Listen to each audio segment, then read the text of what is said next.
kind of gray, very gloomy and cool. But good evening, and this is how I would like to welcome you to Sports Talk on Intel Sports. Today is Wednesday. Today is the 17th day of the month of July. And we're here once more to bring you exciting discussions on Liberian sports. Of course, sports in every sector, be it basketball, volleyball, table tennis, lawn tennis, kickball, swimming, whatever it is, we discuss it right here on Sports Talk.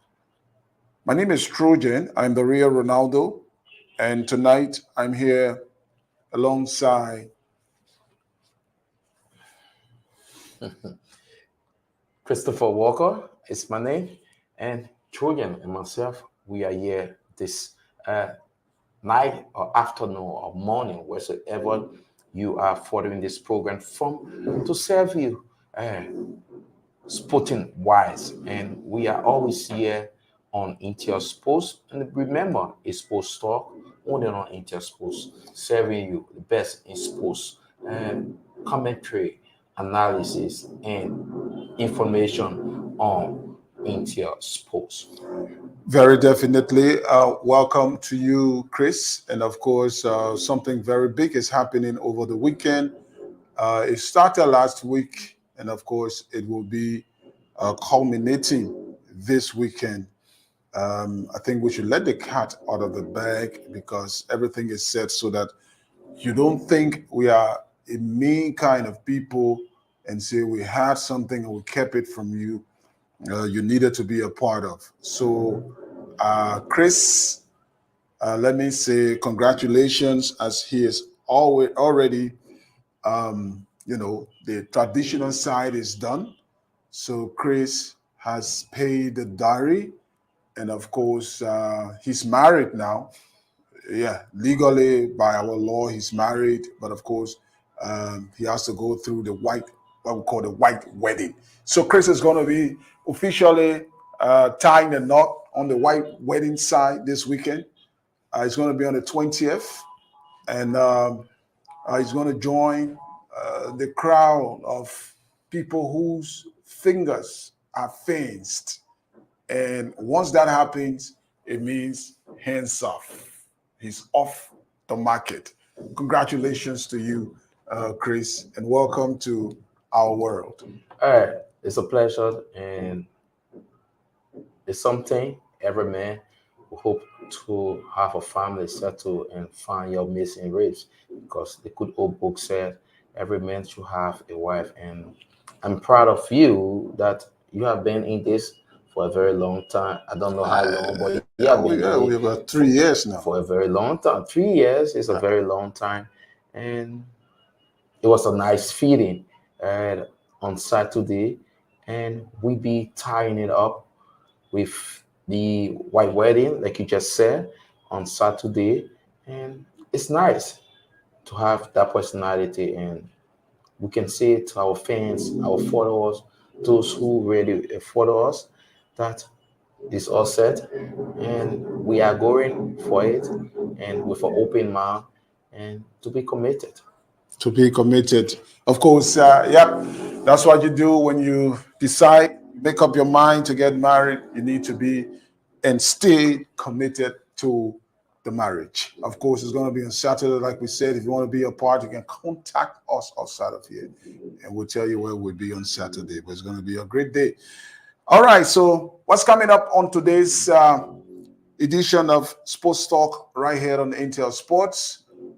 Well, it's been a long thing running, and it's still running.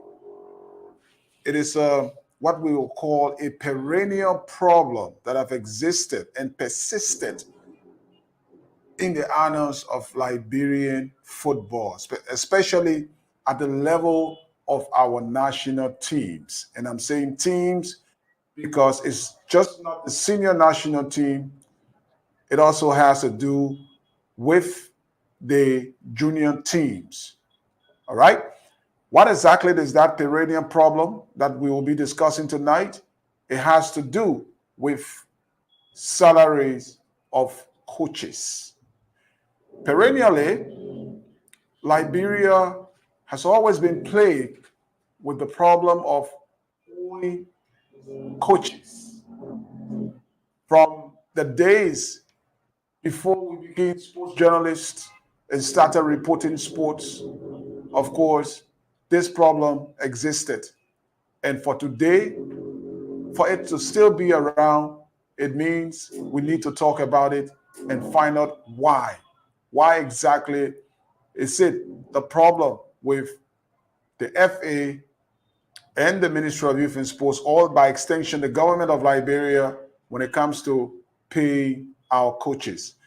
We will have some veterans with us, very experienced sports reporters, veterans who've been here for a very long time now, and they know about the situation. And so we'll be historicizing and then, of course, bringing it into the happenings of today so that we can find a solution for tomorrow that is going forward.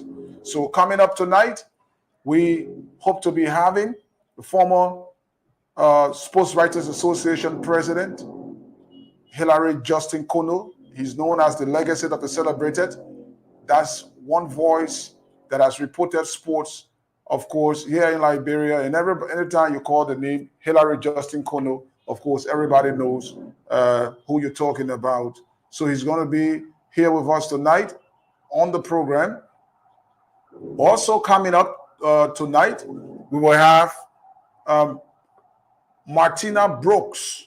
Of course, she is a former vice president of the Sports Writers Association of Liberia, and she is a longtime queen of sports reporting in Liberia. Martina will join us, of course, via the telephone or the cell phone, because where she is, imagine she's there, but we'll try by all means to come on to talk about the issue. Also joining us is a man who people today know as Teacher Lai, but of course, we all know him as Godsend, and of course, that's Abraham William. Abraham William will also form part of the panelists tonight to discuss the issue around the payment of salaries of coaches, or the problems associated with the payment of salaries of coaches. Joining us as well will be veteran Akosa Ike. He's somebody who has held a lot of folks, and some of them are now themselves veterans. Imagine. So I call him the super veteran, Akosa Ike. He's going to be one of the panelists tonight as well. And one of Liberia's finest. He's an editor, but of course, right now he teaches journalism, and he's not other but Julie Johnson. His actual, coach name is Coach Mark Giuliano. Mark Giuliano, the Italian coach. Mark Giuliano, Julie Johnson will also be joining us tonight. He's coming live in studio, of course, so we can have this discussion. So we have one of those veterans coming on tonight to discuss this very, very important issue, and we'll tell you why, the backdrop of this particular discussion. All right. So it stems from the fact that we are getting news of a threat by current national coach Mario Marinica to sort of step down or resign if his arrears are not paid. We'll talk about that in details, the threat, the number of days he has given, of course, what are his conditions to carry on, especially it comes at the back of Liberia traveling to Saudi Arabia to play a couple of friendlies in about less than 2 weeks' time. So we will talk about that. And we'll also be looking at results of the district league today. That's our tidbits we'll be going through before the main discussions. We'll talk about the results today, what's happening in the district league. And then there have been movement. Liberian players are on the move. Chris will give us the details of who are the players who've made the move, of course, and where exactly have they made the move. So we're taking a very, very short break. Chris is here. Trojan the real Ronaldo is here. a very short break. We come back, we discuss, the tidbits before going into our main discussion this evening. Stay with us.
Welcome back. This is Sports Talk right here on Intel Sports on this Wednesday. Beautiful weather.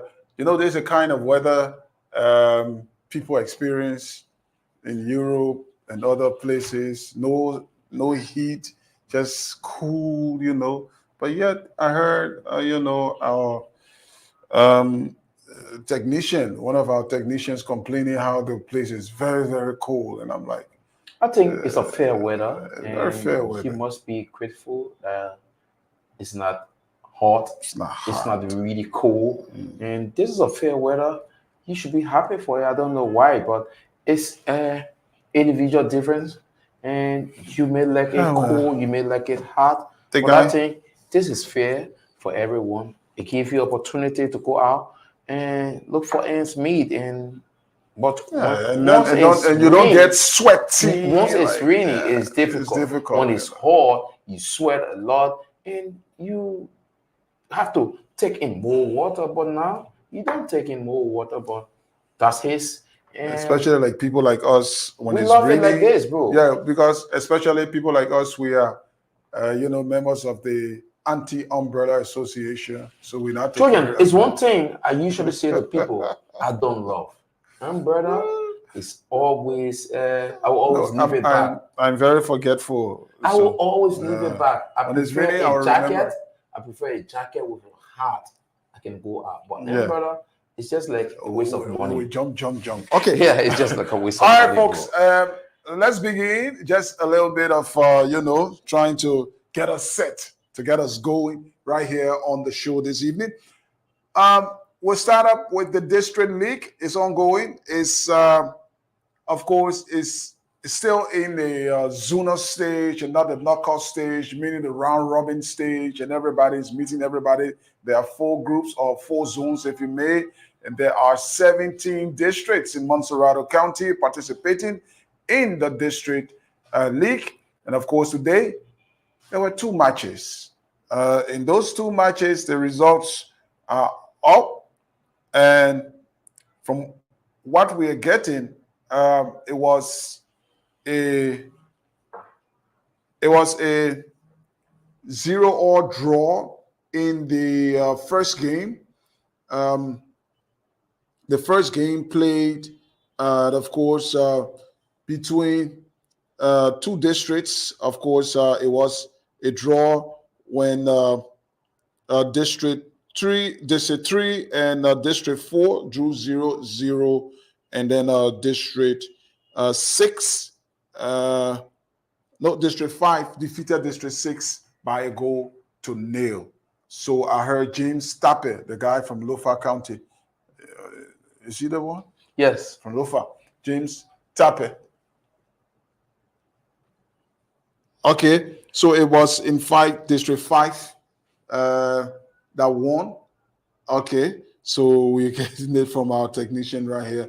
All right, so by Friday, we'll bring you the whole, I'm sure by that time now, the group stage will be climaxing, and then we will have the full results here for you. But it's ongoing, it's very interesting, and the guys are discussing, the turnout, and it is good to tell you that, yep, it's a sizable turnout. And the reason we've always said is because people feel a part of the district, and so they turn out to cheer their district. I live in District 17. District 17 played, and they won their game on yesterday. But I can tell you, people traveled all the way from there, and the game was played in Pinsville. No, not Pinsville. The game was played at the Antoinette ATS. Stadium. But people traveled. Can you imagine the number of people that left District 17 to come and watch,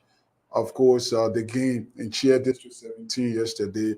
And I was like, yeah, it's good. It's good for football. If we could just turn this thing around and people start to have the kind of love for, various club teams and all of that, it will be good. It will definitely be good. But Chris, Mr. Ben, but Trojan, I think this district league just shows that we need to go back to the communities. We need to go back to the counties and see that you have ownership. The people of the district, the people of the counties need to have ownership of clubs. If they have ownership, they will identify with the clubs. So it shows that if you turn over the clubs, they would have to come to the game, and you have more turnout. Another thing it shows in generating funds. You can go out to any companies to say, I am from District 10 United, and we have at least 5,000 fans that are bona fide.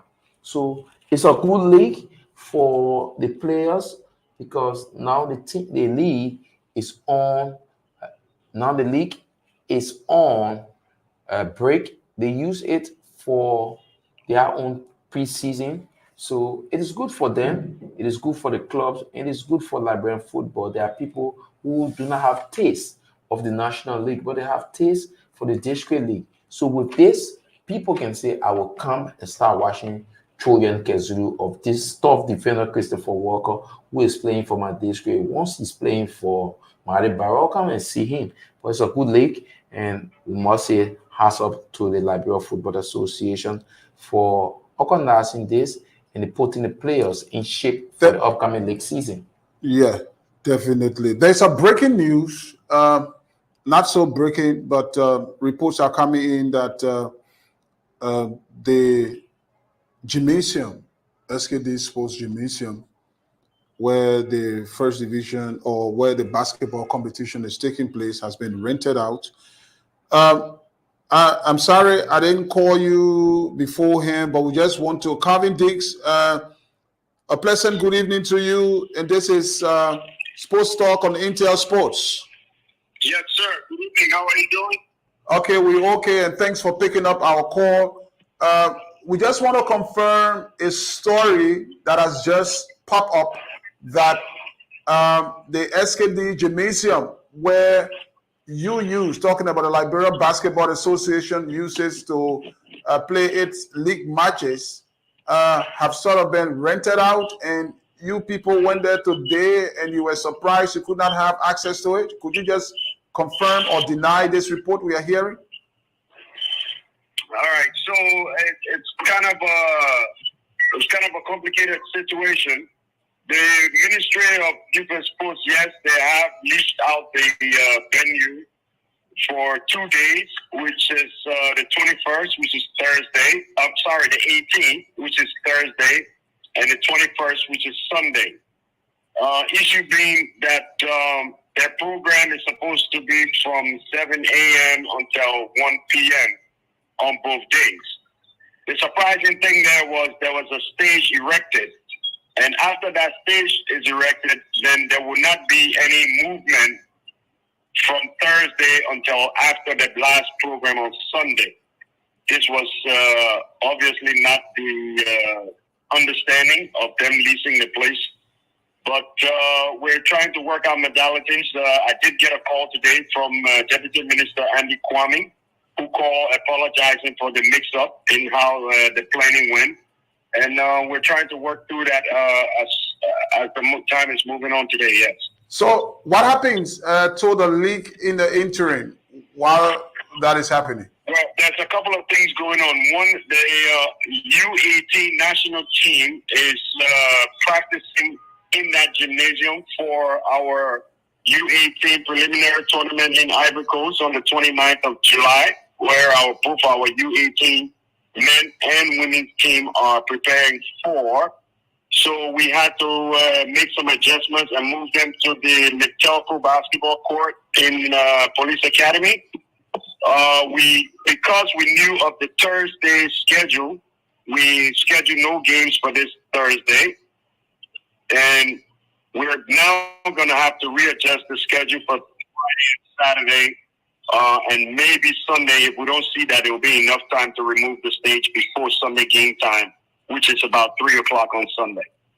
So it means all of the activities relative to the league between the time that the gymnasium is rented and even the days when the stage is mounted and before it is removed, all of those activities will be suspended. Yeah, definitely. We will have to reschedule these games. It's a bit unfortunate, but yeah, like the minister said to me today, you know, their understanding that we all had at the time, there must have been some miscommunication. Their office was not involved in the planning with the Crusaders. So, you know, these kinds of things happen. We try to make sure that our stakeholders are aware that they know of the steps that is being taken right now. Okay. All right. So we hope you get over that hurdle. But just tell us a bit about the preparation of the under-18 team preparing to participate in a zonal competition, I guess, in Ivory Coast. How is the preparation going? So you know that Liberia, we have not participated in any international tournament for basketball in over 10 years. So as a federation, we're really excited. The youth, they're very excited, these kids. Our first tryout was about 4 Saturdays ago at the LTC court, where we had over 200 kids show. Oh, hello. Orange informs you. It is his line, not my line. Yeah, not my line. So I think the good thing is he has confirmed that the place has been rented out. In the middle of the league. I mean, the ministry wants to raise extra funds. Children, they use that place to raise money, but my thing is the communication between the ministry and Okay, so he's back on. Let him just. Okay, we're sorry. Our connection problem. So go ahead. Right. Yeah, so after that, a couple of weeks passed, and then we were able to trim down the roster to what FIBA is requiring. So we have 12 players on each team now. We have turned over our traveling budget over to the Ministry of Youth and Sports, which I know they have forwarded now to the Ministry of Finance for some allotment for the national team. But things are really, really, the spirits are high amongst the players. They're very excited. They understand the importance of this particular trip for basketball. They understand that they are the ones that have a second chance to show the world that Liberia is prepared to move forward on the international scene. So we're only hoping. We're calling on the chief patron of sports, Ambassador and President Joseph Neiman Boykai, to please make sure that the dream of these young people are realized, and that we'll be able to make this trip. When is the trip?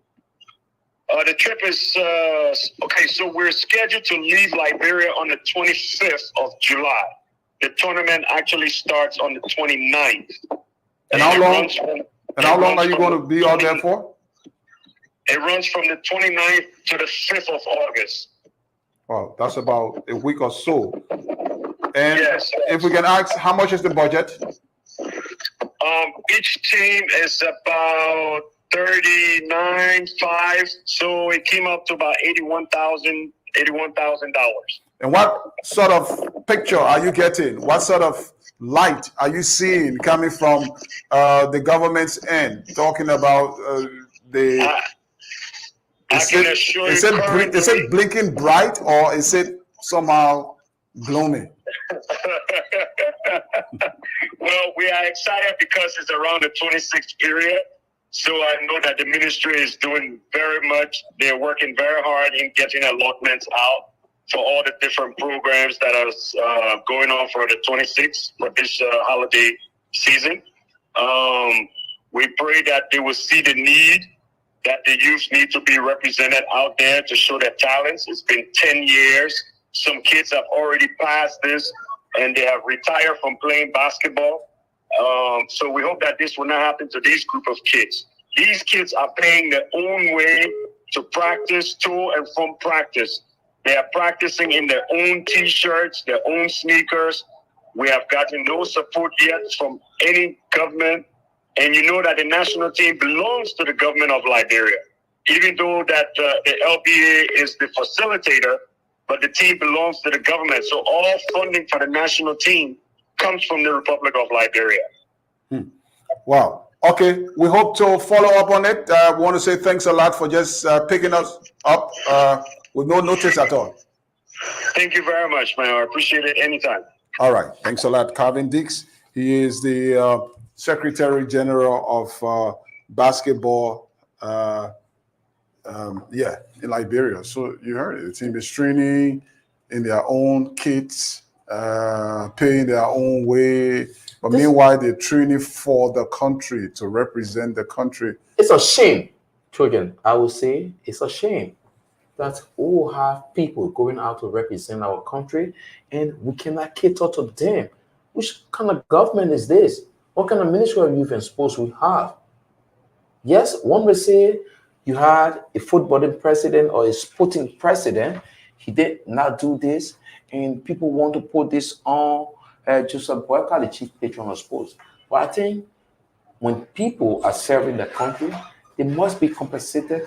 They must be taken care of. You cannot have the kids paying their own way to go and train, and the federation is struggling with just around 30,000+ to take the team to Ivory Coast. I think they say 80,000. Yes, 30,000 each one of the team. We have, I think, on 17 And and on on 20 or 18. But I think it's a shame we have people in the house. They are crying for 45,000 car. So why will you do this to the young kids? Well- this is the passion. They could make name for Liberia in the future. And the Same fact with is- our national team. the fact is, it's been almost 10 years or 10 years or so, and we've not played international 8 to basketball 6 in years. Liberia. Yeah, it's a long time. It's a long time, and I hope that the ministry will work with the finance ministry. That's the youth and sports. Will work with the finance ministry to see how best our basketball can go out there. We're talking about Olympics, which is just kicking off on the 26th. They are in a similar situation. The LNOC is still running behind their money, and all of that. I heard a football team, but we'll talk more about football, is expected to go to Saudi Arabia for a friendly, but that is maybe a bit of different case. But we'll talk more about that. But that's the situation with Liberia. Okay, let's quickly talk about, before we start bringing on our panelists, let's quickly talk about the kids who have left the shores of Liberia for, you want to say, greener pastures. Yes, I think they are going for greener pasture. They are going to improve their career, and it's something that is happening now gradually. We see kids leaving Liberia for Europe. Now, this big news, Maurice Jegbe Conan of FC Gao. Oh, I love that kid. Love that kid. 11, and King Emmanuel Sie are currently being signed for an undisclosed fee. We don't know the length of the contract. And that's South African top flag club TS Galaxy in the South African Premier League. The last time we had a Liberian play in that league, he dominated that league for years, and he is a legend in that country, Anthony Snotty Lamford. So to see these kids going to TS Galaxy, it's a good news. You saw Emmanuel King Sie the last season. He played for Watanga FC, helped them to win the league, and also he was the top goal scorer. He is currently a candidate for the MVP in the just ended National League. So having them there, I think it's a great thing for our Liberian football, mainly youth football. Divantier just made his debut, I think, yesterday in Sweden for Hammer Bay. He played 6 minutes. Yeah. I mean, after waiting all that while, he comes back and plays 6 minutes. Children, European football, organized African football. That's a start. It's not like Liberia, where you have a player just come from injury or just joining a team. Even if you train with the team for 15 months, you will not just get a starting position. They started with 6 minutes, 10, 15, 20. Feeding him into the You need to have that gradual process within the team. If you don't have it, you cannot just go into the team and break through. This is where some players feel so frustrated. I come from a big country. Why would I sit on the bench? You have to take your time to get inaugurated into the team. And I think it's what Hammarby doing. Hammarby will not come Liberia and take one kid from a second division club and take him to the first team and feel he cannot be an asset to them. By them even signing him, waiting all that while for him to turn 18, yes, they saw his potential. They know that he's got qualities, and of course, yes, these kids, like you were even seeing with Ada Gula of Real Madrid, they don't want to pressure you. They don't want to, so they will bring you in little by little until you start to. And we hope our guy, I'm seeing DJ Sporting is on. We hope he can come on. Yeah. We can just share the live with him. Yeah, I'll send him the link, come on, and DJ Sporting can come on. He can come Maybe on. We need to talk. Abraham, we are waiting for you as well. But just before they come on, we can start off. Yeah, but no, before we start our players, like you're saying. Before we start up, we're still on this, talking about, especially Emmanuel Sie. Now he has left Watanga. Watanga is preparing for CAF.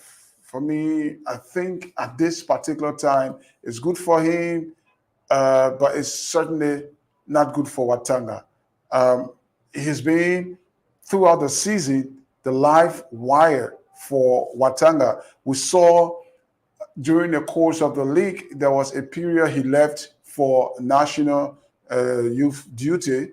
He went on trial at When a he certain went, point in time. and then It was difficult for Watanga was Watanga to score 2 goals in a game. It was difficult in his absence. he came back, and of course, Watanga started flowing, and of course, they went all the way to win the championship. Now that they're going for their second spell in the Continent Elite Club Championship, and CA is now with another team. I think that's a gap. No matter how you look at it, it's a gap, but Dawari, it's good for the player, like I said. But Dawari in the purview of Watanga, because he is not the personal property of Watanga. He went on loan for Ria Munja. So Ria Munja had the final say in this. It's not about Watanga anymore. Wow.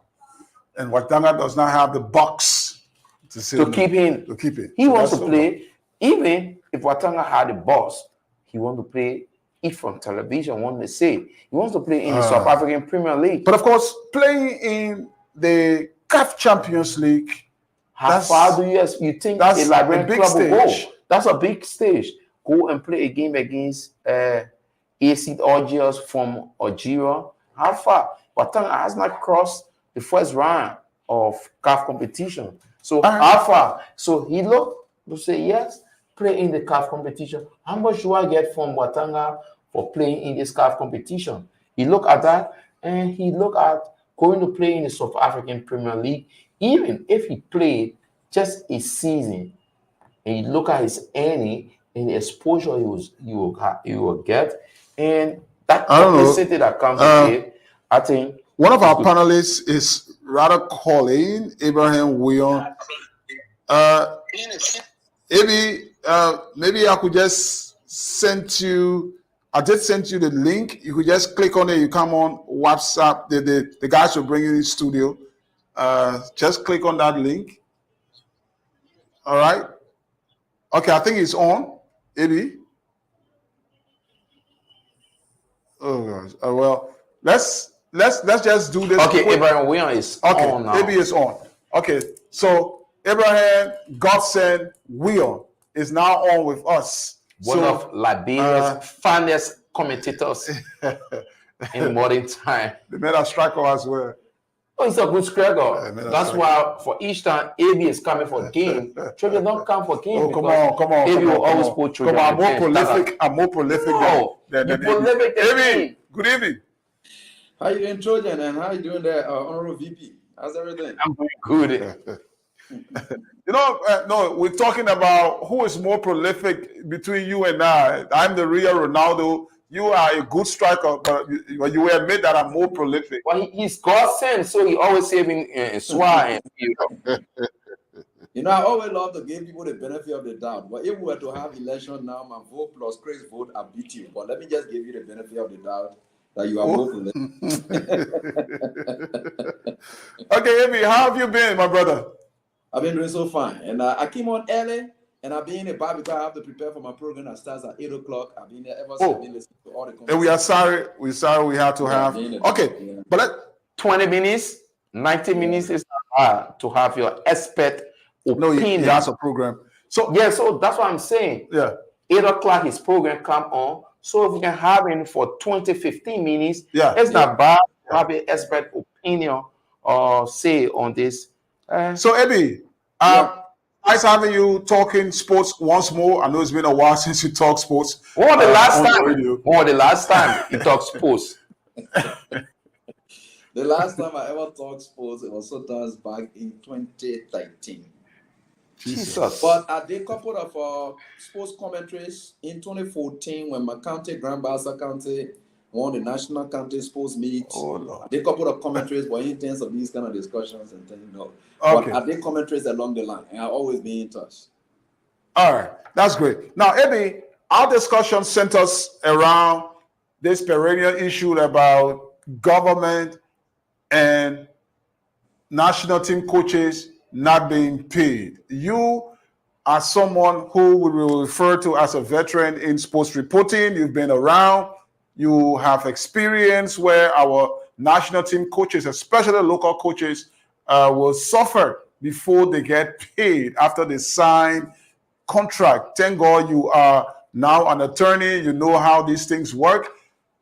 So tell us, how is this problem? How deep is this problem with Liberia and the coaches not paying the coaches?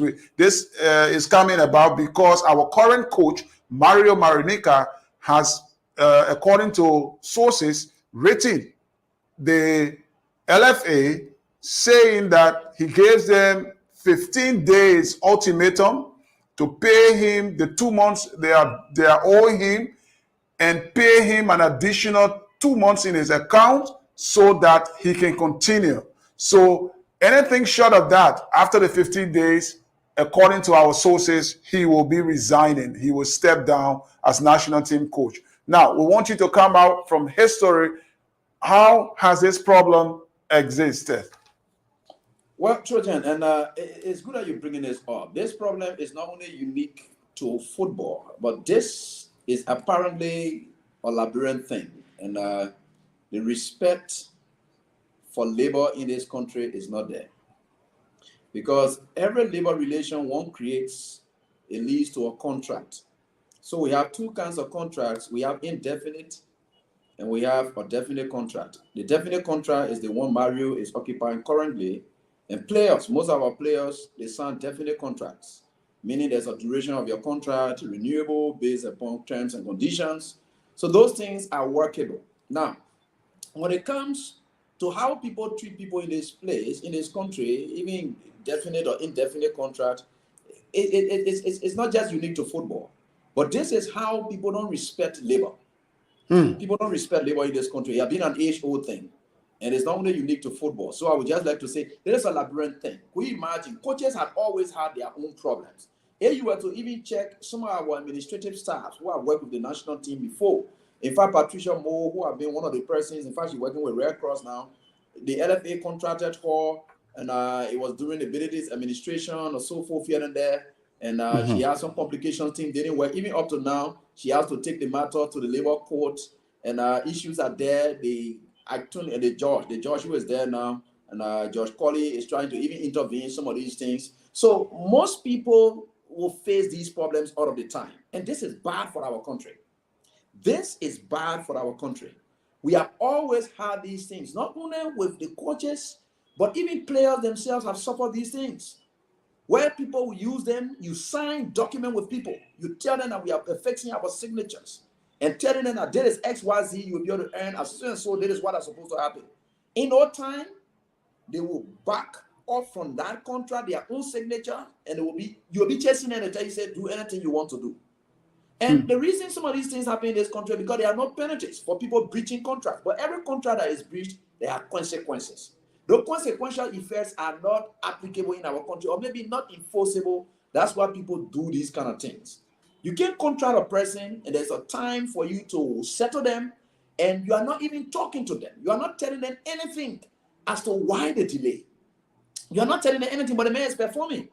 Even if the man had not even performed, there are terms and conditions of the contract. You still have to settle him as per the contract. If you are not satisfied with him, you can pay him off. You can't be owing him, especially on this coach who had given us one of the greatest feats of recent time in terms of our ranking in FIFA or so forth here and there. There is a man who does not deserve this. But the only reason you will see this happening because it's an age-old thing. And Liberian people, they have total disregard, not only for foreigners, but even for their own locals. They have no regard for them. Most of our former staff, administrative staff, the LFA still owe them today. The national team still owe some of them today. Some of them have died with the debts. The country owed them, they died after all the sacrifices they made.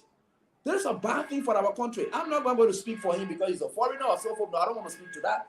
But I want to say this speaks, to our level of disregard or disrespect for human services that they render for our country, bad labor practices. These are the kind of things that are going on in this country. And I think Mario is just one of those persons who's being hauled into our terrible and human relations record when it comes to labor practices, our bad labor practices in this country. He's just being affected by that. And we can only call on the government to change this. It's not only about one government after another. Like I said, it's an age-old thing. How can we transition from this? How can we change from Yeah, this? how can we transition? Because this is a problem. We had a coach, in fact, taking Liberia to FIFA before he was even paid. Yeah, I mean, Roberto Landi. Roberto Landi. Yeah, Roberto Landi. I remember that. So, Roberto Landi had to I mean, personally drag us to FIFA to tell us to pay. That's been irresponsible and reckless as a country. Is it Cousin, I got you clear. Is it that the government or the FA do not value these coaches? This is why always we find ourselves in this position with coaches and whatsoever. Keita left on the same thing. And Keita is still being old. He's been old. Butler had to stand his ground that he will not leave Liberia until the FA paid him, and he got paid. Recently, the Minister of Youth and Sports had problem with the contract signed by the FA with the coach, saying the government were in the know of this contract. So is it that there is a lack of coordination between the FA and the government? So if by parity of that, I don't want to, by parity of what you said, is the reason behind whatever the national government is doing, then I'll tell you for sure it is no reason. You see, people should understand this. Ko Bangalu is a lawyer. Ko Bangalu is a lawyer. The LFA has a legal department down there. And it is good that Ko Bangalu himself understands the law. So let's agree. The LFA controls the technical arm of the Liberia Football Association. The LFA is the one that's supposed to appraise the national team coaches with the qualification of that appraiser by the Ministry of Youth and Sports. So the LFA works for and with the Ministry of Youth and Sports when it comes to the management of the national team. They are there to work it out because the national team that is funding the Ministry of Youth and Sport that is funding the national team. All right. So let's agree that Mario came in and the Liberia Football Association had a contractual relation with Mario. Who are the signatories to that contract? Was government not represented in affecting their signature to that contract? Or normally, does it happen that the Liberia Football Association will have to sign such a contract? Okay, let's agree that the Liberia Football Association unilaterally took that decision. But the government of Liberia sat there and Mario started working. Who benefits from Mario's work? It's not the Liberia Football Association. It's not the Liberia Football Association. To the extent that, there is a contract doctrine that states that, in fact, they call it the theory. The theory is that implied, in fact, contract. You don't have to look. If I walk up to your studio there and I introduce myself that I'm here on Intel Sports as one of the producers and presenters assigned and employed with Intel Sports, then your sweatshirt puts me on camera. I work for complete 1 month. Then your management came at the end of the 1 month and decided to say, I want my money. Then the management said, hey, we're not aware of that. But you sat down there, your sweatshirt put me on when I'm introducing myself as somebody working with you. And I'm the producer. I am the one who presenting the show. Your sweatshirt, who is responsible to put me on, is putting me on. You sat down as a management team. You allow me to work for 1 month. That's a contract. I don't have to sign paper with you. You benefited from my work.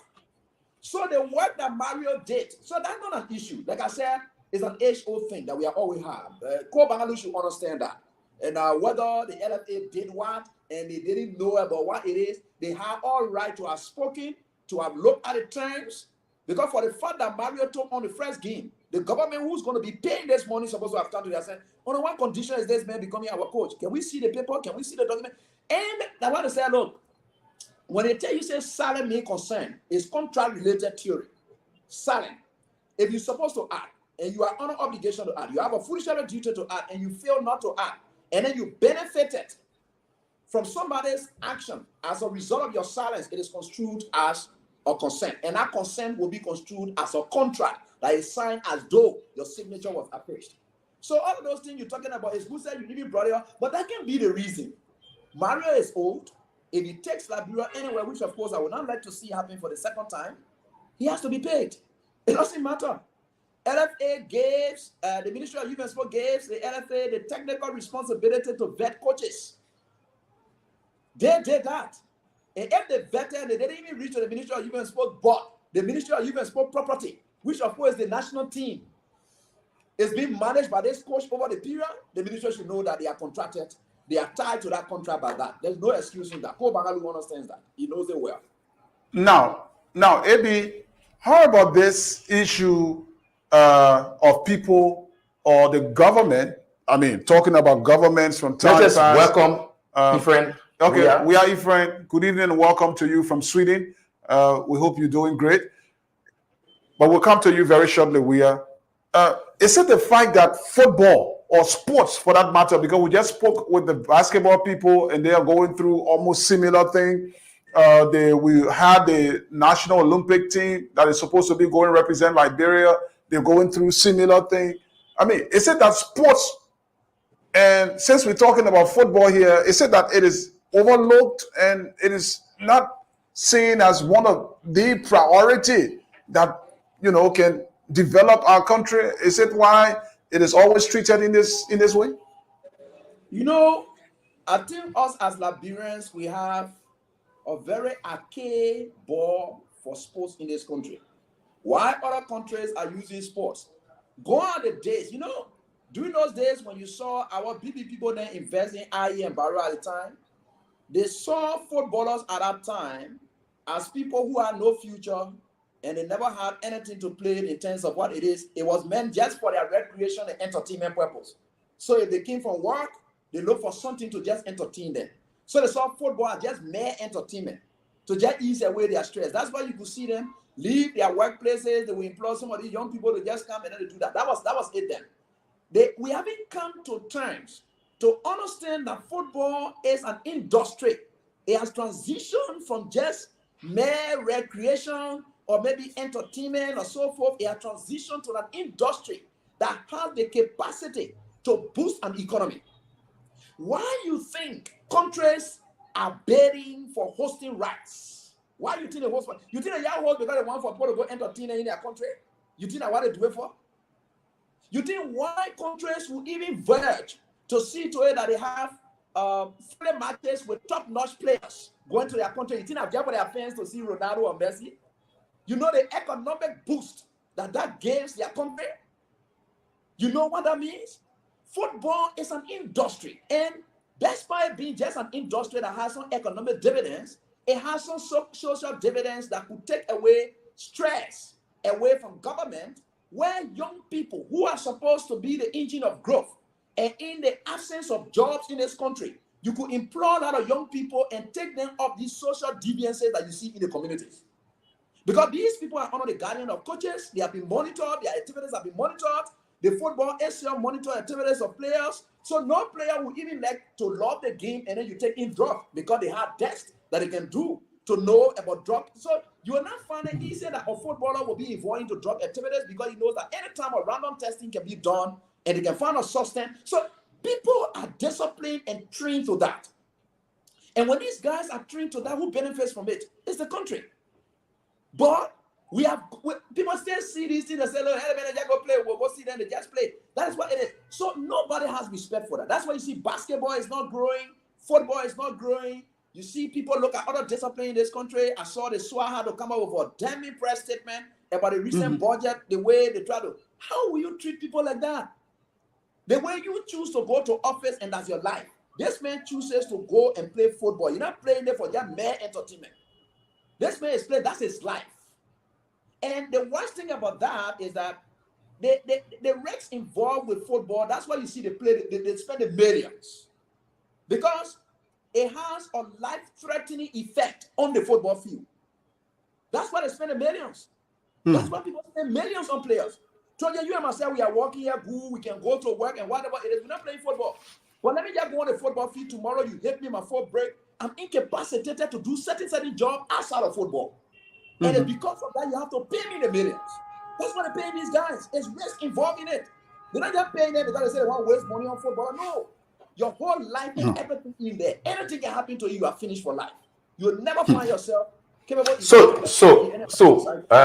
Gosen, Yeah. I know you have to go. Yeah. With this situation with Mario Maronika, we have African Cup of Nations qualifier coming up in September. We have friendly to take on Saudi Arabia later this month or next month.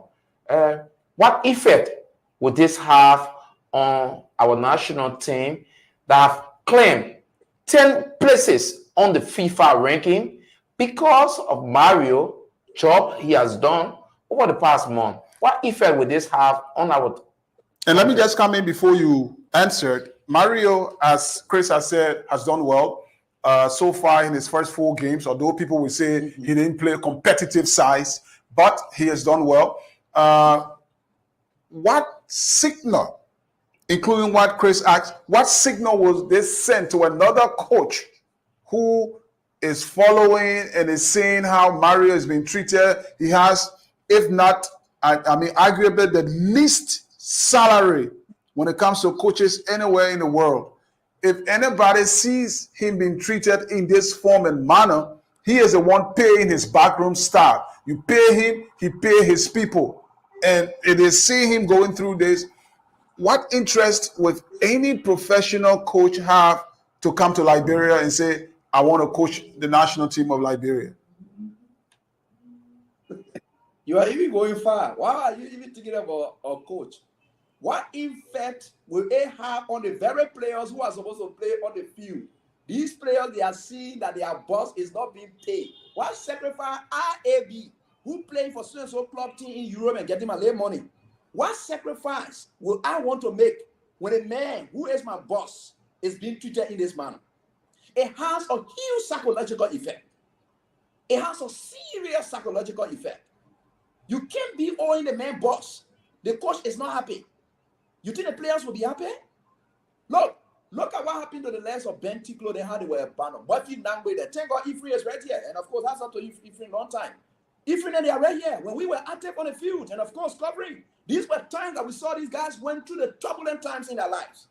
Yet the country could not turn to them. There's Mario right here. You think the players sitting there, they're not reading? You think they will come the areas they're supposed to stretch to score, go for Liberia? You think they will stretch there? If Mario can be chasing them here for his money, it has a significant impact not on other coaches who may come in.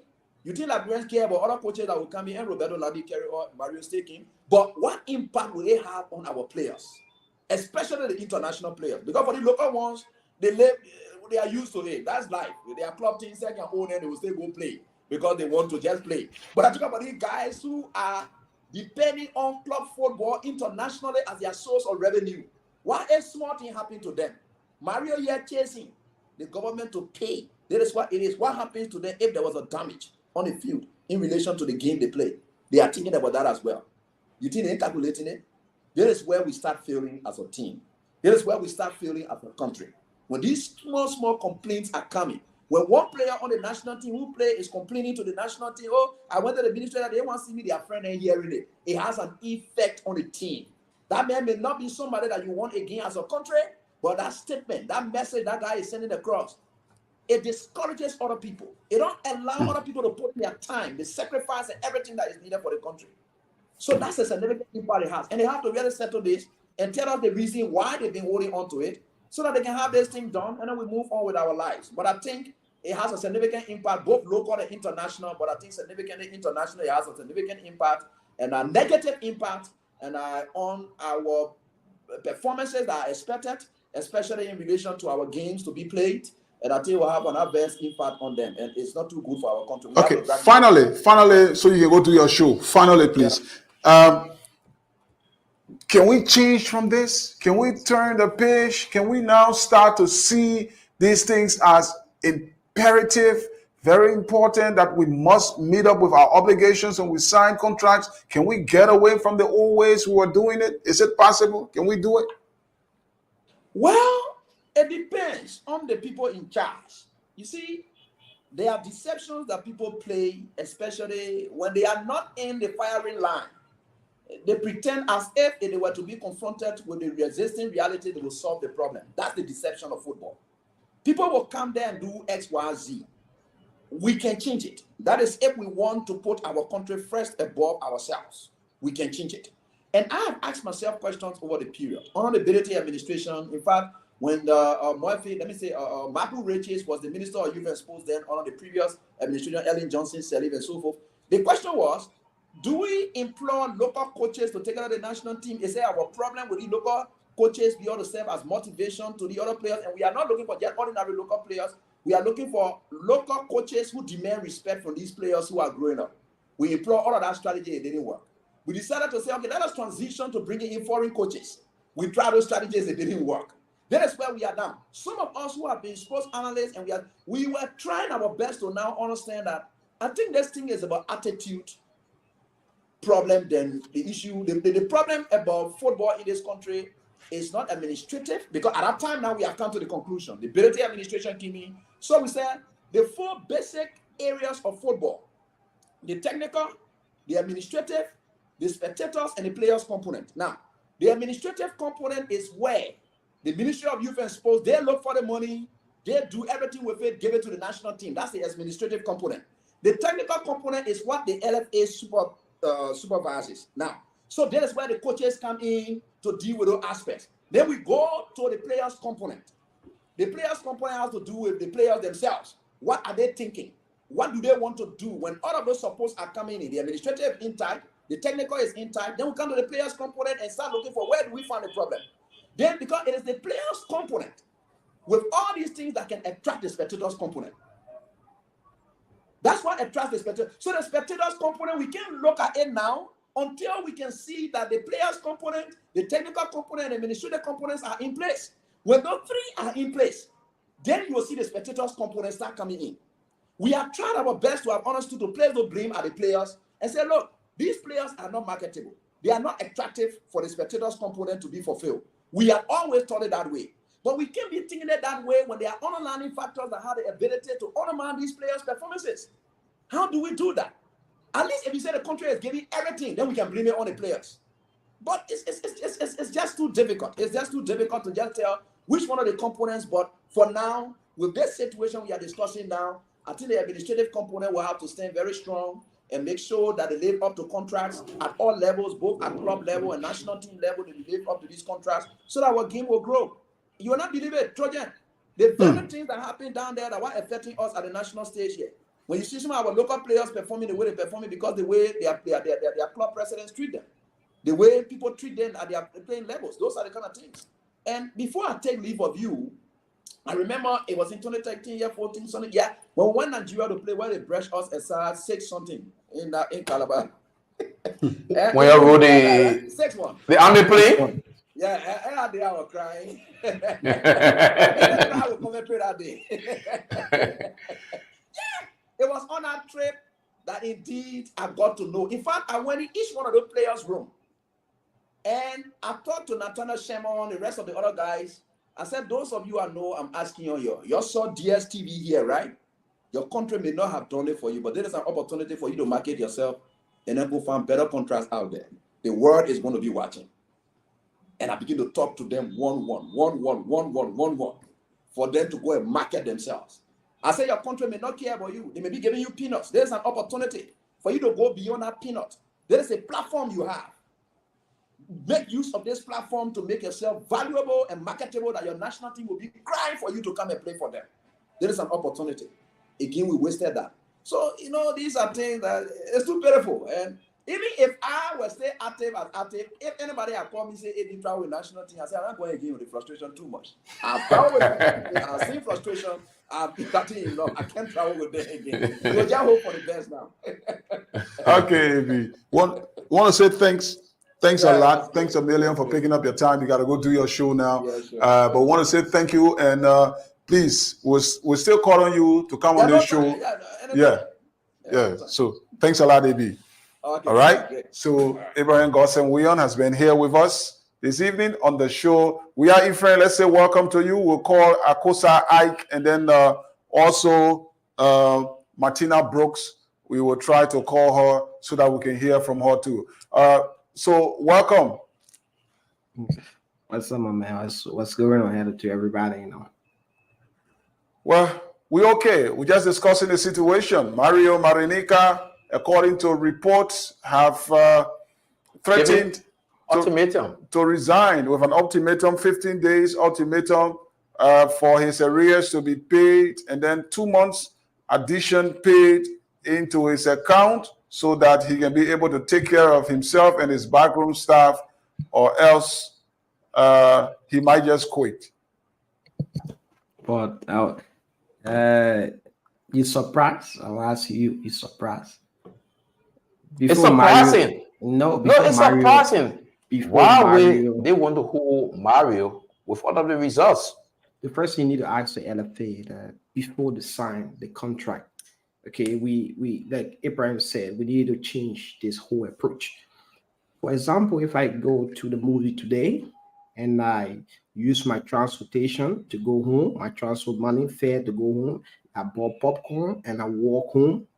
The next day, if I can buy my bus ticket before going to the movie to save myself from walking home, I will do it. So I just learned from my mistake. We just need to learn. The next time the LFA need to tell the government, listen, before we sign any coach, you need to put 12 months salary in the bank. Need to be in the bank. Put it in the bank. So we will not run into this problem because we are not celebrating the biggest jump on FIFA ranking in the entire world. Liberia, we made the biggest jump. Something we need to utilize, something we need to capitalize on. Big morale, big motivation ahead of our game in, I think, September. Now the coach, all the players from the game with, I think, what's the country we won in Morocco? They all them that the game Lesotho. appearance. Yeah, the game appearance. Sao Tome, They yes. all them, and Liberia all hotel in Morocco, and Liberia all a FIFA agent. Liberia all a FIFA agent. And the guy told me straight up, Liberia, I wash my hand. So I want to know, we need to listen, sit down, ask ourselves, what's the best approach? The best approach, find money before you hire a coach. Let's say Alfonso David, if Real Madrid signs him today, his 5-year salary in the bank. European teams, they don't sign you and go look for money. They look for money before they sign you. So simple. Every time we're running one problem over and over. We need to find a solution, and that solution need to start with us. LFA, government, we will not hire the coach until you can give us 1 year salary. We want to pay him $5,000 per month. 1 year salary is $60,000. Can we put this money in the bank? Bring in that coach. Then at the end of the day, zero problem. The coach is smart. The coach will demand upfront payment because you treated him, mistreated him, spent 3 months in Liberia, owe him. I think we need to wake up and there's something not right somewhere. I think we need to find it and make the right, make the right decision and help. Do you think we are ready for football with all of these happening in our footballing cycle? Players will complain, coaches coming and complaining, LFA themselves complaining that government is not giving that support they really need, even though support comes, but the time they come in, it's not the time they really need it. You have to go through all of these stress before you can get money. Do you think we are ready for football? Should we continue on this path? Change of attitude, change of mentality. Liberians, we love football, but listen, when I say this, people tell me, oh man, you've been very, very rude, but Liberia, we don't understand what is football. We need to sit down and ask ourselves, what is football? What is a football project? How to develop a football project? If we want to get to the World Cup, let's say we want to get to the World Cup 2028, we need to sit down and ask ourselves how many test games we need, maybe 20. let's put a price on each game, maybe a cost of 25,000 per game.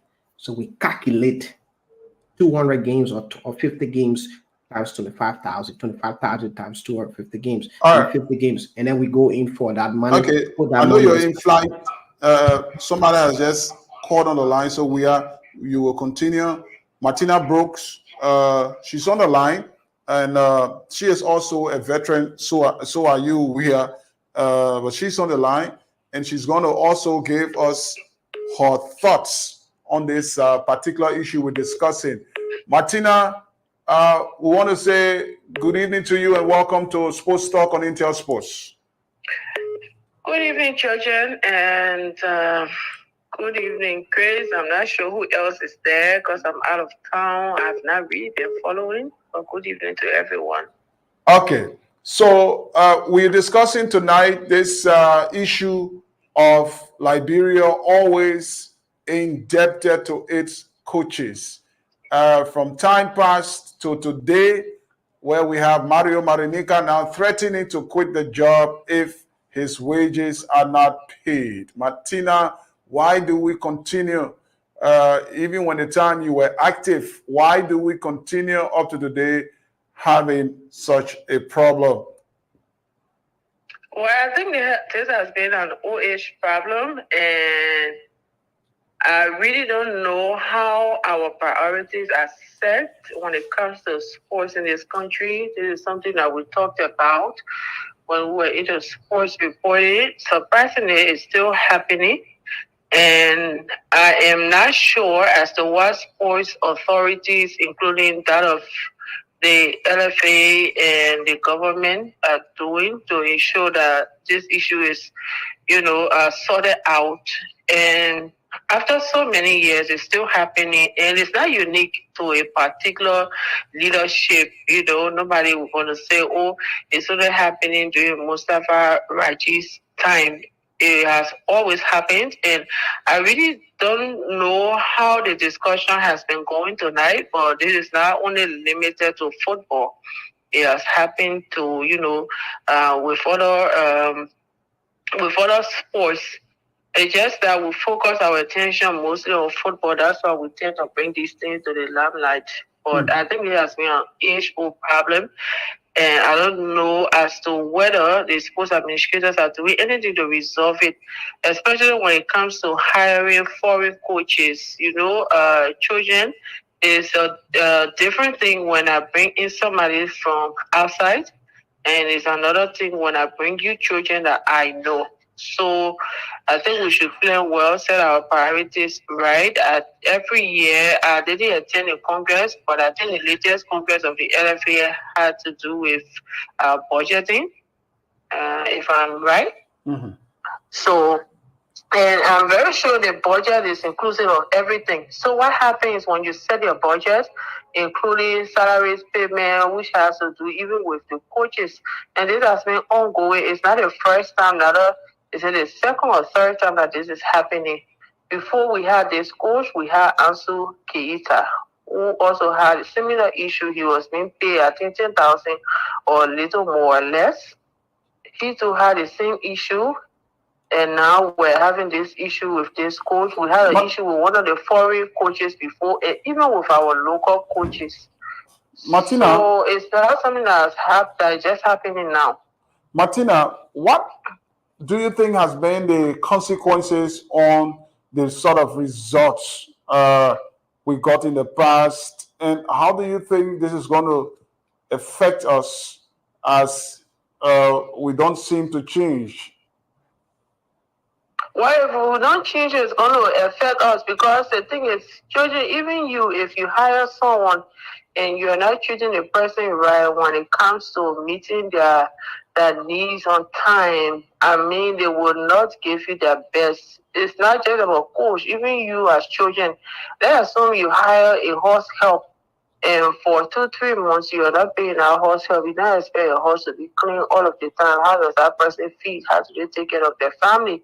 So I think the LFA and the Ministry of Youth and Sports should sit and see how bad this thing can be resolved, because it has been going on for years. Like I said earlier, it is not the first time, not the second time. We're just dealing with the other one we asked the other day, and then we hire a new coach, hoping that things will improve.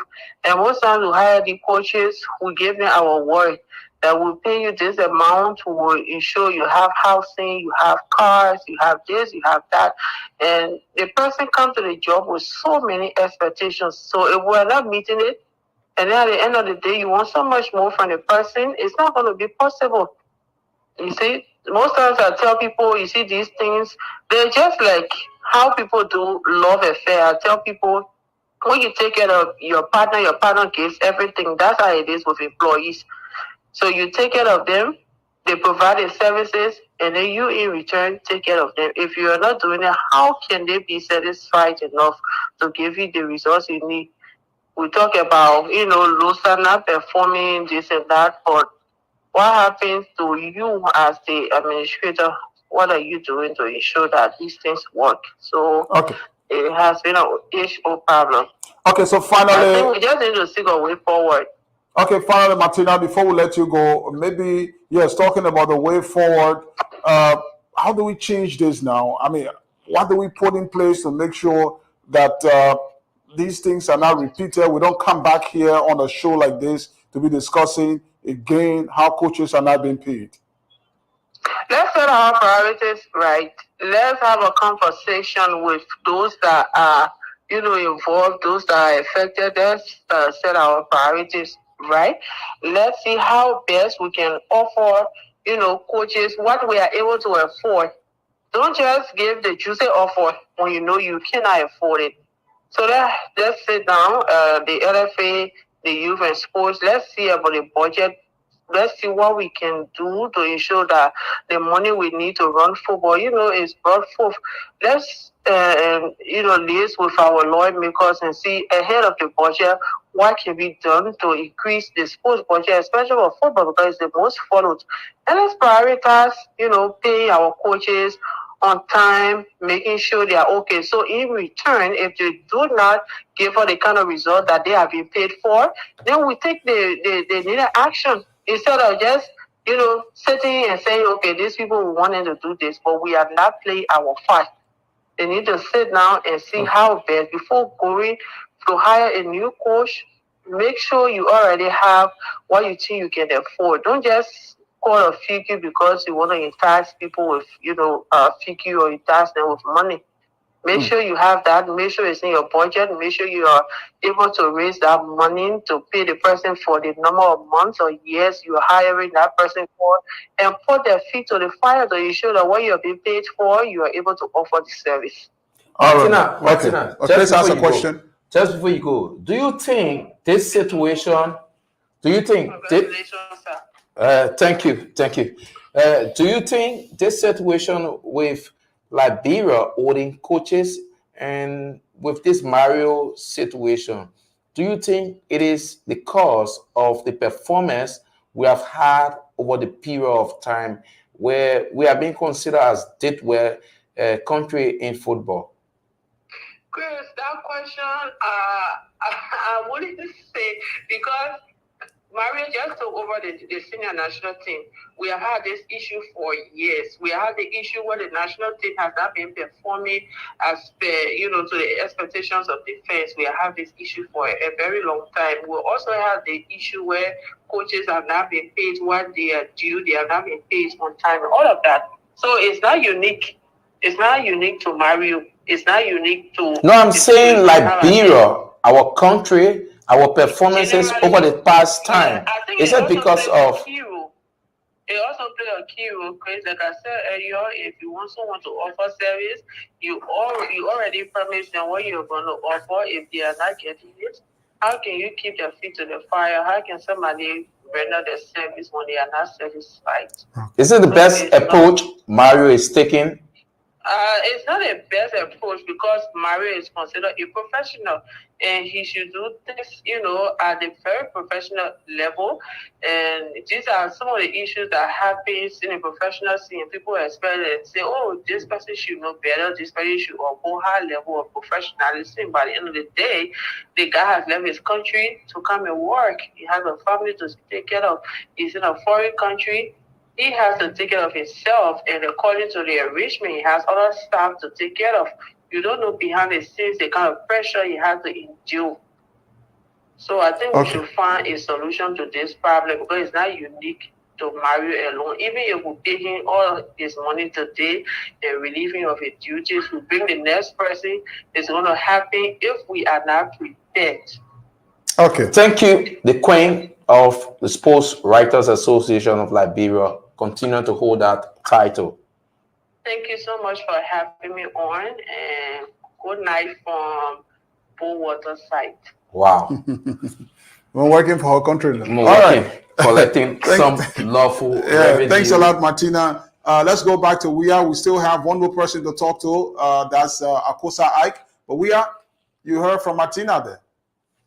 Yeah, children, like I said, Liberia, we need to stop hiring foreign coaches. We need to stop hiring foreign coaches, but even the local coaches, I mean, Yes. Nathaniel Simon, George Chipu, the likes of Kopo Sana, they have all been owed by the FA for over because when you bring in a foreign coach, the payment is very high. I'm sorry. We'll come back. I'm very, very sorry. Akosa Ike is now on. He also has his thoughts on this particular issue. So let's take him. Akosa Ike, the veteran. Good evening, quickly. Okay, Trojan.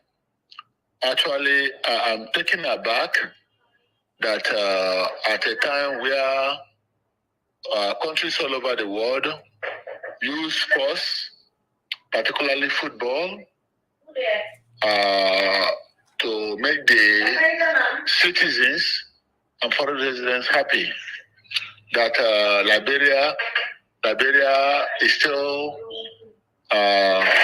doing the opposite. I can recall that the time Liberia, what we call the Georgia 11, the then president, Charles Gangi Taylor,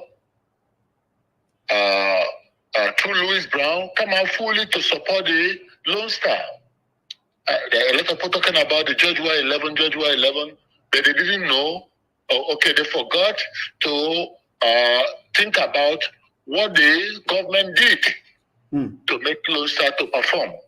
I remember I had my newspaper, Malcolm Joseph, Isaac Sinowa here, the Sport Journal was actively performing. Charles Taylor put out millions of dollars to support the Lone Star. Then for every game, each of the Lone Star player collected $5,000 US. You can go and verify. That was to the extent the support of the national team by the government can spur, motivate the national players to be ready to die on the field. Now, I don't understand what is happening now. You're talking about $150,000 US for the national team, where you're talking about 20 to 30, 40 million.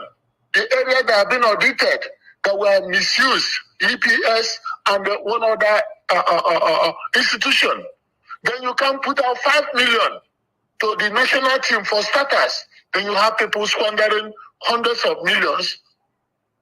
And they forget that when football is one of the easiest way you can create employment for the youth. Yes, employment. You can invest 20 million, 100 million US in football. When they get out, some of them will bring in, dividends, resources that will be worth 10 times more than what you have invested in them. Football is the fastest area people can become millionaires. Look at what's happening in Ghana and Nigeria. They're comparing Nigeria, Ghana, and others. You don't know how much these countries investing in football through the central government. Just recently, the Nigerian, the Minister for Sports traveled with the NFL president to different parts of Europe, searching for the best coach to be paid by the central government. They know to the extent Nigerians were ready to demonstrate for the poor results the Super Eagles were getting under a local coach. So the president ordered the sports minister to leave the country with the NFL president to go and search for the best coach in the world, whatever is the word. Then what are we doing here? That is, I want to conclude by saying that this is a calculated effort or attempt to discredit the Liberian Football Association president. To the extent that, I mean, you have two former presidents of LFA, Honorable Edwin Melvin Snow, Honorable Musa Bility, who during their time, particularly Edwin Melvin Snow, knew how far the President Chancellor put it into football. Okay. That made him to succeed. The Musa Bility were crying for more millions to be invested. Now they went and sat supinely and said this kind of a pitiful budget for football. Yeah. It's a sad moment. Okay, Ike, we got to hold you there because of time. Thanks a lot. We will have you back on so that we can talk more on these sporting issues confronting our country. Okay. Thanks a lot. Okay, let's go to you. That's our Acosta Ike is a veteran. So go ahead, we are. Look, Trojan, Mustafa Raji, I will hold him accountable. The reason I hold Mustafa accountable, Mustafa understands. Listen, if you drive a car from Freeport to Red Light, you need gas. With all gas, you can make that trip with that car. Simple. We need to find money. Mustafa need to tell the government, listen, we will not bring in any coach without the government putting up his salary ahead. So we need to go to a bank, or we the government sign a deal with LBDI, maybe how you call them, Eco Bank. Let's say we want you to pre-finance this coach salary. We bring in for 2 years for 10,000 per month. It's gonna be 240,000. We need to find that money. So at the end of the day, that is the first step. If we cannot find money, do not hire a foreign coach. If you hire the local coach, you know the price of a local coach and a foreign coach cannot be the same. Okay. If you want to do something, you need to save. Liberia, we're not saving. We're not thinking we fire Keita. Executive committee went together. They agreed, they voted, and they fired Keita. Boom. Now you need to pay Keita money. Now we need to look for money to pay Mario. So it's the government is just looking for what's going on. So we need to make a decision until we can find money, until we can develop a project. It shows you that Liberia lack a project, because if we're running a project based on 2 million, the government understands we're running this World Cup project for 2 million, the government start finding that money. Okay, right now we cannot find all, but we can bring in 60% that will cover 50% of this project until we before we get to the middle of this project, we find the rest of the money. You need to find money before you hire a coach. It's so simple. You hire someone and say looking for money to pay him. How? So Mustafa need to stand up and say, on the administration, if we will not bring in a foreign coach, we're not bringing a foreign coach, but we need to find money before we can hire a foreign coach. I think the government will start to understand from that. And from that point, we need some kind of drastic decision, and we need a brave person to do it. Well, we wish we had a time to, talk further, but it seems like this discussion will be carried on. Until Friday. Hopefully, we hope to have folks from the Ministry of Youth and Sports and the Liberia Football Association speaking to us on the development, because the ultimatum we are hearing has been given. What efforts have been made to sort of, mitigate the situation? So we hope to be speaking with them by Friday. We'll come out here. Either they come on or we tell you what they will tell us after we should have spoken to them. We tried today to speak with the minister. He certainly did not pick the call. We also tried the deputy. He promised to either call us back or we should call him, but it seemed like he was so busy. After we called back, we could not get him through. But of course, by Friday, hopefully, we will have their side to come and tell us exactly what is happening with Coach Mario's situation. But we'll just go around the table quickly, beginning with We Are Ephraim, so that we conclude on tonight's edition of the program. Yeah, Georgian, thanks for the time, but a little bit confused. Before Liberia left for South Africa, the government spoke of some kind of money, and that money to get the physical cash, delay the national team for the day. So that money cover 1 month's salary or 2 months' salary? Ready to I think 2 understand. months. 2 months. 2 months. It covered 2 months. So how many months Mario 2 months. or 2 months. 2 months be paid for 2 months Yeah. and remaining 2 So months ahead? in arrear now it's 2 months, and then he's also asking for an additional 2 months to be paid Uh-huh. into his account. Yeah, we got a man who can play Guinea Fidi after the game. I mean, I see you, man. Even there's this saying, when snake bite you and you see Lesote, you have to run. So the guy know it took him forever long to get his money from the Liberian government. The FA paid 2 months off from before the government came and paid. So now coming back to Liberia, let me have 2 or 3 months in my account, then I can come and work. While we're talking, then I'll be talking about another 2 months. So if your employee or a contractor do not believe in you, do not trust you, will come up with these things, which is bad for Liberian football. So, like Chris is saying, it boils down to the matter of trust because he's asking for an additional 2 months according to what we get. I can't do what I mean. I am Tina. Thank you, Okay. Ephraim. Thanks a Thank lot, you, Ephraim. Ephraim. We are for, of course, always being here. He's one of our panelists. Thanks a lot for also viewing. Chris, of course, this weekend is going to be a very special weekend for him. We'll all be there to make sure that it begins and ends successfully. You know, we're going to come back here on Monday and tell you how it all went. And we're hoping some of you viewing will also be there. I'm So inviting Josh you. Bow, former Liberian international, I think he's in Sweden or somewhere in Europe, writes saying, until we realize that football is a capital intensive, we will always be at the back of the line of the football. Yeah, Josh Bow, you're right. And that's why we're having these discussions so that we can find a solution. And so that's how we like to wrap it up. Thanks a lot for viewing. Sports Talk is regular on Intel Sports 3 days a week, Mondays, Wednesdays, and of course, Fridays. It starts at 7, and of course, it ends at about this time. Again, Christopher Walker has been my co-host this evening. Thanks to Rufus Mulba. Thanks to Theo.